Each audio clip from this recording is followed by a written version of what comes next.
Bonsoir à toutes et à tous et merci de rester fidèles au programme du soir. C'est nous, bienvenue dans le décryptage pour commencer ce programme du soir. Et c'est bien évidemment avec notre éditorialiste Mamadou Diouf. Bonsoir Mamadou Diouf et bienvenue. Merci, bonsoir Guillaume. Avec vous aujourd'hui, nous parlons de l'Ukraine. Zelensky au bord de la capitulation, c'est notre interrogation.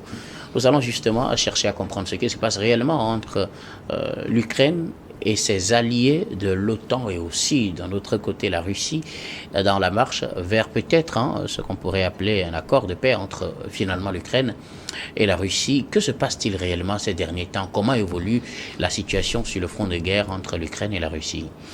La situation est en train d'évoluer complètement en faveur de la Russie, puisque la dernière donne, c'est l'autorisation qui avait été donnée à l'Ukraine d'utiliser les missiles pour tirer sur le territoire russe. Les missiles américains. Ils l'ont fait, mais malheureusement, la riposte a été telle qu'à la limite, il ne fallait certainement pas le faire, puisque ça a amené la Russie également à tirer sur l'Ukraine avec des armes que la Russie n'avait pas l'habitude d'utiliser. Et ça a amené la Russie également à faire des bombardements de plus en plus massifs, ce qu'il ne faisait pas.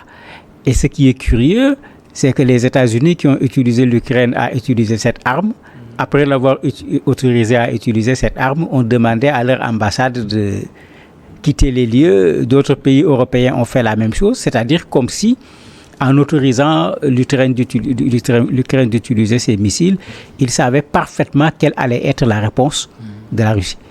Donc il y a cet aspect qui est là, qu'on peut appeler une nouveauté au niveau de cette guerre. L'autre élément, c'est que la Russie, il y a l'autre front où on ne parle pas beaucoup. Durant le mois de novembre, la Russie a avancé dans le territoire ukrainien comme il ne l'a jamais fait en un mois depuis mars 2022. Ils ont avancé de 725 km². On disait ils ont pris un village, ils ont pris un ceci. En un mois, ils ont pris 725 km². Ça veut dire que si on ne fait pas attention, on parle de céder des territoires, mais la Russie est en train d'augmenter la surface des territoires qui ont été conquis à travers cette guerre. L'autre donne que j'appellerais une donne indirecte, c'est la venue de Trump au pouvoir, puisqu'il a gagné les élections au niveau des États-Unis. Alors que le discours de Trump, le discours déjà de son premier mandat, son discours pendant la campagne électorale, où il dit qu'il va régler le problème en 24 heures, il est clair que Zelensky aussi est en train peut-être de se rendre compte que les carottes sont en train d'être cuites, pour ne pas dire consumées. Donc il vaut mieux sauver les carottes qui sont sur le feu, parce que sinon, rien ne sera sauvé pour l'Ukraine. Alors, est-ce que c'est cela qui pousse le président ukrainien peut-être à envisager encore plus l'option d'une capitulation, ou dans ces options, quelle est la position phare? Continuer la guerre jusqu'à la victoire, ou peut-être opter pour la capitulation? Parce qu'on a vu ces derniers temps ses alliés l'appeler ou évoquer beaucoup plus cette option de capitulation. Mais qu'en est-il du président Volodymyr Zelensky lui-même? Mais Zelensky, dans ses discours, a fait un véritable virage aujourd'hui par rapport à ce qu'il disait. Dans son speech quotidien, il parlait toujours ils vont gagner la guerre, qu'on leur donne les moyens de gagner la guerre. On ne l'entend plus tenir ce discours. On l'a entendu à un certain moment, avec l'élection de Trump, dire clairement que sans le soutien américain en particulier, de l'OTAN de façon générale, l'Ukraine ne peut pas gagner la guerre. Ça faisait déjà un décalage en matière de discours. Il y a eu la première conférence internationale sur l'Ukraine où la Russie n'avait pas été invitée. C'est Zelensky lui-même qui a proposé que pour la deuxième conférence internationale, que la Russie soit invitée. Inviter la Russie, c'est être bien sûr dans une logique de négociation pour mettre fin à la guerre. Un autre élément, de plus en plus, les Zelensky qui disaient que c'est lui qui pose les conditions pour la paix. Et la première condition qu'il posait, c'est que tous les territoires qui ont été conquis par la Russie soient rendus à l'Ukraine. Lors de ses discours, il y a à peu près 2 semaines, il a dit tout le contraire, en disant qu'il est prêt à envisager une paix contre un échange de territoire, c'est-à-dire qu'on cède une partie du territoire ukrainien à la Russie contre une paix qu'on va pouvoir obtenir. Donc quand on regarde le discours de Zelensky, il est carrément sur un discours qui va vers la fin de la guerre. Dans un de ses discours également, il s'est même permis de donner, j'allais dire, une indication en termes de temps, parce qu'il parlait de la guerre va prendre fin en 2025. Oui. Donc il est clair que ce n'est pas encore la capitulation, mais c'est comme s'il est en train de voir comment trouver des ressources permettant à l'Ukraine, dans une négociation qui va mettre fin à cette guerre, je ne dirais pas d'être en position de force, parce que je ne vois pas comment l'Ukraine peut être en position de force devant la Russie, mais dans une position assez confortable pour pouvoir garder un certain nombre d'acquis et éviter une humiliation. Parce qu'actuellement, à l'interne, il a de sérieux problèmes. Les jeunes ne veulent plus aller au front.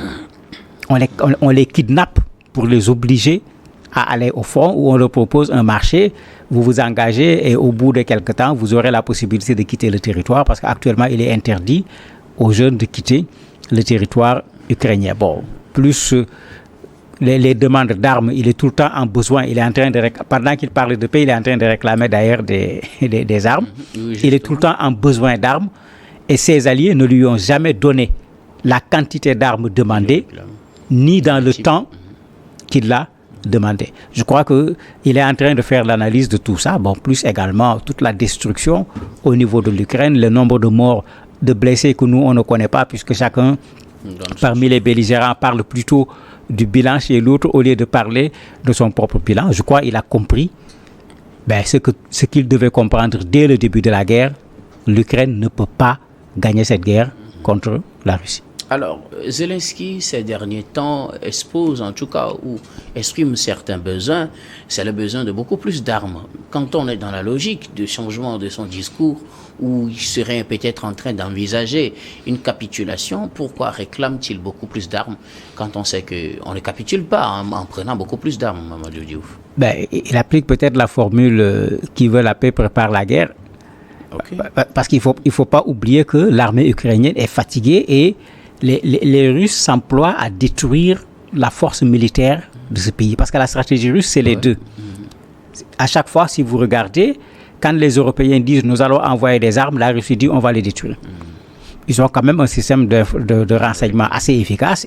Ils montrent souvent les nouvelles armes qu'on a amenées, soit qu'ils ont récupérées, soit qu'ils ont détruites. Ça fait qu'aujourd'hui, ça pose la question, quelle est, d'un point de vue matériel, quelle est la force de feu de l'armée ukrainienne? C'est un élément important. Okay. Quelle est sa force de feu? Parce que, vous avez vu, on va vers des négociations, la Russie le sait parfaitement, mais vous voyez la Russie qui bombarde pour garder sa position forte, pour être celui qui va dicter, à la limite, ce qui va être signé comme accord pour mettre fin à cette guerre. Mais l'Ukraine se met dans cette même logique, essayer de s'armer, avoir une capacité de nuisance, comme on le dit, pour que la Russie sache que, bon, même si l'Ukraine ne va pas gagner la guerre, l'Ukraine aura la possibilité également de faire mal. Avec les missiles, par exemple, ils parviennent à faire mal avec la prise de course. Ils parviennent également à montrer que les soldats ukrainiens sont quand même capables de se mettre sur le terrain et de combattre, parce qu'il y a des morts quand même parmi les Russes, il y a des blessés. La Russie a fait appel aux Nord-Coréens. Et pourquoi? Si l'armée russe seule pouvait résoudre le problème, pourquoi faire appel aux Nord-Coréens? Bon, certains même disent qu'on a fait appel à des Syriens. On cite tout un ensemble de nationalités. Pour certainement, Zelensky est un peu dans cette logique, aller à la négociation quand même avec une certaine force, pour pouvoir, en fait, force d'un point de vue militaire également, pour pouvoir taper du poing sur la table si nécessaire, et si la Russie refusait, avoir la capacité de pouvoir faire mal, même sans pouvoir gagner la guerre. Parmi les autres besoins exprimés par Zelensky, c'est ce besoin de faire un pas avec l'OTAN. Qu'entend-il par là, un pas avec l'OTAN?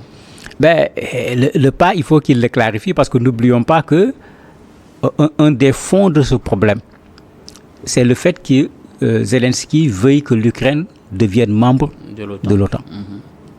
C'est un des problèmes. Il dit qu'il veut faire un pas avec l'OTAN, n'est-ce pas, adhérer à l'OTAN? En fait, ce n'est plus clair, parce qu'à chaque fois qu'il parlait, il demandait une adhésion immédiate de l'Ukraine au niveau de l'OTAN. Bon, il y avait un blocage parce qu'on ne peut pas militer, on ne peut pas devenir membre de l'OTAN quand on est en situation de guerre, parce que quand vous rentrez, ça met immédiatement l'OTAN en guerre. Donc il y avait ce blocage qui était là. C'est ce qu'il demandait de façon extrêmement claire. Il est allé faire le tour des parlements d'un certain nombre de pays membres de l'OTAN pour plaider, pour faire un plaidoyer pour qu'on lui accepte cela. Bon, cela n'avait pas encore été accepté. À l'intérieur de l'OTAN, il y a toujours des réticences sur le fait que l'Ukraine devienne un membre. D'autant que Moscou également semble en faire une ligne rouge, cette adhésion de l'Ukraine à l'OTAN.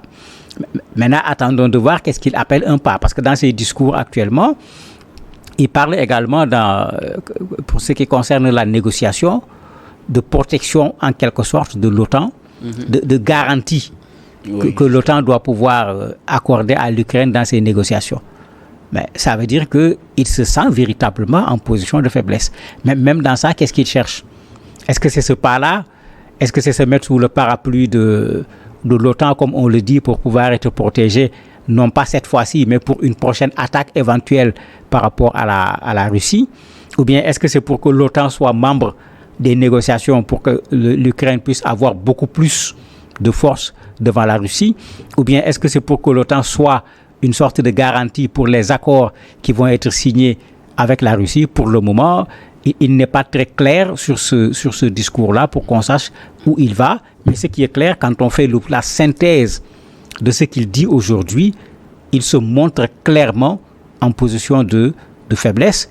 Il n'est plus dans une logique de victoire, il est plutôt dans une logique d'accepter une situation de fait d'occupation d'une partie de son territoire, et il cherche un appui pour lui permettre de pouvoir signer des accords permettant une sortie pour lui d'abord assez honorable, et une sortie également où l'Ukraine perdra le moins de plumes possible, parce qu'il y a déjà beaucoup de plumes qui sont perdues. Et si c'est cette dernière option, avoir un appui pour les négociations, quel rôle jouerait l'OTAN dans ces négociations? Si on se rappelle, une des raisons évoquées par la Russie pour cette guerre, c'est des accords qui avaient été signés où les Américains faisaient partie des garants, où l'OTAN était concernée, puisqu'il y avait un accord qui disait que l'OTAN ne devait pas s'élargir du côté de l'Est. Ce qui a été fait, puisque vous avez bien des pays, en fait, anciens pays de l'Est, comme on peut les appeler aujourd'hui, qui finalement sont allés, si on peut l'appeler ainsi, à l'Ouest. La Russie a plusieurs fois tapé du poing sur la table. Les gens ont laissé faire. Bon, quand il s'est agi de l'Ukraine, la Russie a trouvé que ça, c'était trop. Ils n'ont pas voulu que les choses se passent de la sorte. Mais en ce moment, ce parapluie de l'OTAN que Zelensky veut avoir, il l'aura de quelle façon? Parce que s'il considère cela comme étant rentré pour devenir membre de l'OTAN, la guerre recommence, puisque c'était un des points de départ de la guerre. La Russie va plus loin en parlant même de zone neutre. C'est-à-dire que l'OTAN n'a pas la possibilité d'installer des armes au niveau de la frontière par rapport à la Russie, qui va être à portée de tir. C'est une question stratégique d'un point de vue militaire, surtout dans le contexte actuel où il est clair qu'il y a un combat contre un certain nombre de pays occidentaux, européens, les États-Unis, l'OTAN, contre la Russie. Il y a une guerre économique, il y a une guerre diplomatique, il y a une guerre militaire par procuration. C'est aujourd'hui encore plus que les Russes vont être plus méfiants de voir l'Ukraine rentrer dans l'OTAN que même au début de la guerre, quand c'était juste des négociations, des ambitions, des intentions, ce n'était pas encore une réalité. À leur prise de fonction, les nouveaux dirigeants de l'Union européenne affichent un certain soutien à l'Ukraine, ce qu'on ne comprend pas quand nous prenons par exemple Antonio Costa, le nouveau président du Conseil européen, qui a fait cette visite en Ukraine, et également la chef de la diplomatie européenne, qui montrent leur soutien à l'Ukraine. Sur quelle base ou bien quelle version de l'Ukraine soutiennent-ils? La version qui veut continuer la guerre avec l'Ukraine, avec la Russie en demandant un appui militaire, ou la version qui envisage d'une certaine manière aller négocier avec la Russie? Il faut y ajouter également le chancelier allemand qui a effectué une visite au niveau de l'Ukraine et qui promet un appui militaire supplémentaire d'environ 650 millions d'euros. En fait, pour moi, ces Européens ne croient plus à cette guerre. Mais le problème qu'ils ont... disent-ils qu'ils les soutiennent? Oui, mais le problème, c'est que avec la déclaration de Trump, avec l'éventuelle forte réduction, voire même la suppression du soutien américain à l'Ukraine, est-ce que les pays de l'Union européenne seuls seront en mesure d'apporter le soutien que les États-Unis apportaient à l'Ukraine dans cette guerre? Parce que les États-Unis étaient particulièrement concernés par cette guerre, puisque c'est une guerre par procuration contre une Russie qu'ils n'osent pas pour le moment attaquer directement, qu'on a voulu affaiblir militairement, politiquement, diplomatiquement, et pour le moment, ça ne semble pas du tout avoir marché. Moi, je me dis que ces Européens sont en train juste de vouloir montrer que ce qu'on leur a reproché depuis le départ, vous êtes sous la botte des Américains, vous avez suivi les États-Unis dans cette aventure, ils veulent peut-être faire semblant d'avoir une certaine indépendance, montrer que ce n'est pas parce que les États-Unis ne vont plus soutenir l'Ukraine que nous n'allons pas soutenir l'Ukraine. Mais on a vu le même Premier ministre, le chancelier allemand, tout comme le président français dire que l'arrêt de la guerre ou pas, ça dépend de Zelensky. Ben, Zelensky parle d'arrêt de la guerre. Donc si on met l'un dans l'autre, malgré qu'on parle de soutien militaire, si Zelensky se met dans une logique de négociation, ces gens-là vont se mettre dans une logique de négociation. N'oublions pas que la France, par exemple, a des problèmes actuellement. Regardez son gouvernement qui va rester, qui ne va pas rester, de sérieux problèmes politiques, de sérieux problèmes sur le plan économique, de sorte que pour le budget, voter le budget a été un énorme problème. On augmente les taxes, on n'augmente pas, on augmente les factures d'électricité, on n'augmente pas. Le débat n'est même pas encore terminé. Est-ce que cette France, qui a des problèmes pour satisfaire les propres besoins de ses populations, qui réduit de 35% l'aide aux pays africains, est-ce que cette France est capable d'apporter un soutien considérable à l'Ukraine si la guerre devrait continuer? En Allemagne, Olaf Scholz avait appelé le président russe Poutine. Ça avait même énervé Zelensky à un certain moment. C'est peut-être ce qu'il essaie de réparer en allant en Ukraine. Mais malgré qu'il soit allé en Ukraine, lui, il est en énorme difficulté dans son pays. Il n'est pas évident aux prochaines élections que c'est lui qui va devenir le prochain chancelier au niveau de l'Allemagne. On pense même que sa visite est une forme de campagne électorale pour montrer une Allemagne forte, parce qu'en Allemagne, comme au niveau de la France et dans beaucoup de pays européens, ces partis nationalistes, comme on les appelle, d'extrême droite, sont en train de prendre le dessus progressivement. Et est-ce que ceux-là, quand ils viendront, ils vont aller dans le sens de soutenir l'Ukraine? Parce que généralement, ces partis sont plutôt proches de la Russie. Donc il y a tous ces éléments qui font que, bon, pour moi, il y a de la gesticulation pour, j'allais dire, sauver l'honneur tout simplement, mais on va vers la fin, très certainement, de cette guerre avec une Ukraine qui n'aura pratiquement rien gagné. Alors, pour tout récapituler, est-ce que Zelensky est proche de la capitulation? Oui, on peut dire qu'il est proche de la capitulation. On est en train, j'allais dire, d'y mettre la forme. Pour moi, à partir du moment où il accepte de céder des territoires à la Russie, à partir du moment où il cherche une force pour l'accompagner dans ses négociations, pour ne pas tout perdre, qui cherche des gens pour être garant d'un accord avec la Russie, Zelensky n'est plus dans la guerre. Zelensky est dans la logique de mettre fin à cette guerre et en payant un prix que je trouve être un prix extrêmement fort en termes de destruction, en termes de morts, en termes de blessés, et le pire, il va devoir céder une partie de ses territoires à la Russie. Merci beaucoup à vous, Mamadou Diouf, d'avoir répondu à nos questions. Et merci également à vous, très chers téléspectateurs, de nous avoir suivis. C'est la fin de ce numéro du décryptage. À très bientôt dans la suite du programme du soir sur Nouveau d'Info.